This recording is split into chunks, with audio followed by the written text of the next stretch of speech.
Ini adalah kisah tentang seorang raja yang tidak lahir dari garis keturunan kerajaan. Ia muncul di tengah kekacauan dan perebutan kekuasaan suatu bangsa yang sudah jauh dari Tuhan. Instabilitas politik membuka jalan baginya untuk naik ke singgasana. Dari seorang panglima tentara, ia menjelma menjadi raja besar yang diakui dunia.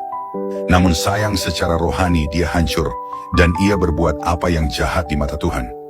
Nama Omri dalam bahasa Ibrani kemungkinan berarti seikat gandum atau penjaga.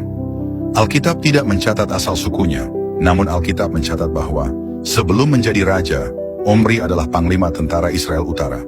Setelah Raja Zimri mati bunuh diri, bangsa Israel Utara kemudian terbelah. Sebagian rakyat mendukung Omri untuk menjadi raja, dan sebagian lainnya mendukung Tibni bin Ginat.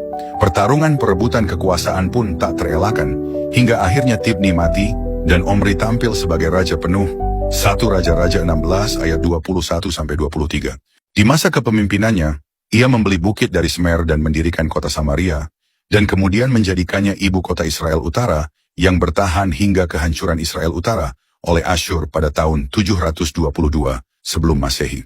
Omri juga kemudian menundukkan Moab, lalu memperkuat hubungan dengan Fenisia, wilayah pesisir Laut Tengah yang terkenal dengan kota-kota besarnya seperti Sidon dan Tirus.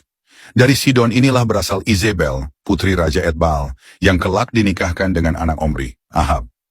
Pernikahan politik ini menjadi ikatan diplomatik yang kuat antara Israel Utara dan Fenisia, sekaligus membuka pintu masuk penyembahan Baal secara resmi ke tengah bangsa Israel.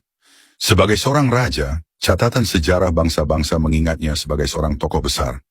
Prasasti Mesha mencatat penaklukan Omri atas Moab. Catatan bangsa Asyur bahkan menamai Israel sebagai Bit Humri atau rumah Omri, sebuah gelar yang melekat lama sesudahnya. Takhta Omri kemudian diteruskan oleh anaknya, Ahab, yang berdiri di atas fondasi kuat peninggalan sang ayah. Omri memang berhasil menata politik pemerintahannya sehingga stabil, namun sayang, ia gagal dalam menata kerohanian bangsa. Ia melanjutkan dosa Yerobeam pendahulunya, yaitu membiarkan penyembahan berhala yang mencemari bangsa.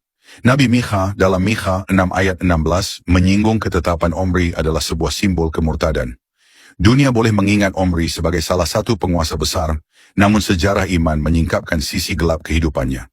Sebesar apapun kejayaan dan warisan yang ditinggalkan, semua itu tidak sebanding dengan perkenanan di mata Tuhan. Karena warisan terbesar seorang pemimpin adalah iman yang benar yang diturunkan kepada generasi berikutnya.